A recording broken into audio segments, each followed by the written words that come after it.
I have an addiction. It's an addiction to YouTube talk show clips, and it's something I feel is a weakness, but I just can't help that next click. And as with all addiction, I try to justify it.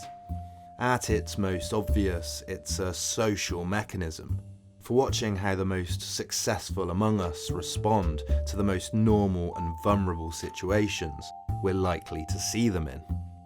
There's some odd pleasure in cringing at their embarrassed or unfortunate moments, and some odd joy in seeing real insight or empathy. But why these people? Why do we value these usually overpaid actors and musicians so highly over, say, scientists or mathematicians? I think it's to do with what makes the humanities so important to us as humans. Storytelling.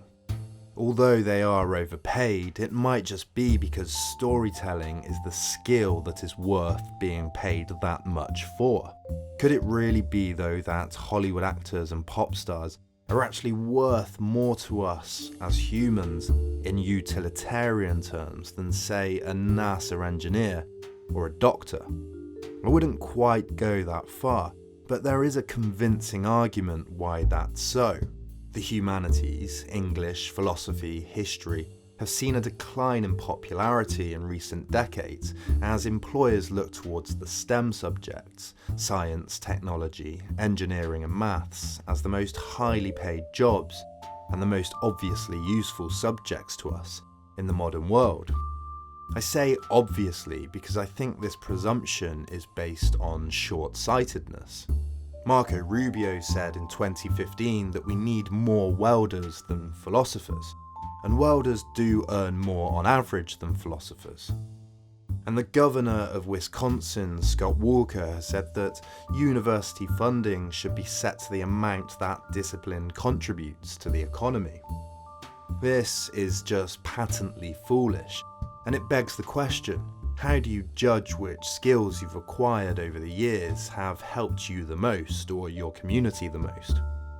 In Not-for-Profit, Why Democracy Needs the Humanities, Martha Nussbaum points out that people can't relate to the world around them without what she calls narrative imagination. That rational, logical, mathematical thinking isn't useful without being able to convey that information imaginatively, to think about where that information leads and what it means for us as humans. Humans are essentially a storytelling species. This is Yuval Harari's argument in his book Sapiens. Harari proposes that humans came to dominate the planet because of our evolved ability to cooperate in large numbers, and that to cooperate we essentially have to be storytellers. We have to be able to imagine things that don't exist, gods, money, laws, inventions, and convincingly communicate the ideas to our fellow man in order to will them into existence. It's essentially our natural-born tendency towards sociality that enables us to cooperate in ways that other species can't. And it's the humanities that are the study of what it is that makes us human. For democracy, this is unignorably important. 60% of the UK's leaders have humanities degrees, compared to only 15% having STEM subject degrees.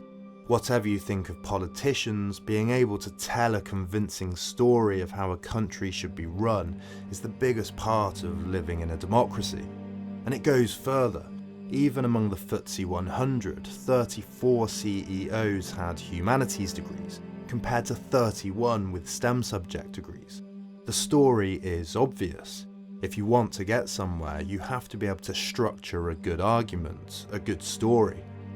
The humanities are the basis for this. Philosophy teaches you to question, to reason, to argue. English teaches you another person's position, empathy, emotion. History teaches how we got where we are and what went right or wrong along the way. And no one has said all this better than Shelley in his defense of poetry. Shelley said that poets are the hierophants of an unapprehended inspiration. the mirrors of the gigantic shadows which futurity casts upon the present, the words which express what they understand not, the trumpets which sing to battle and feel not what they inspire, the influence which is moved not but moves.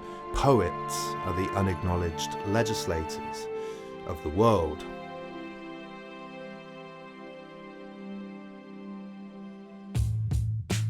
If you like these videos and would like to support me making more, you can follow me on Twitter, Instagram and Facebook by clicking the links in the description below. You can like this video and subscribe to the Then and Now channel to see more. And if you're feeling really generous, you can pledge as little as $1 towards the creation of each new video.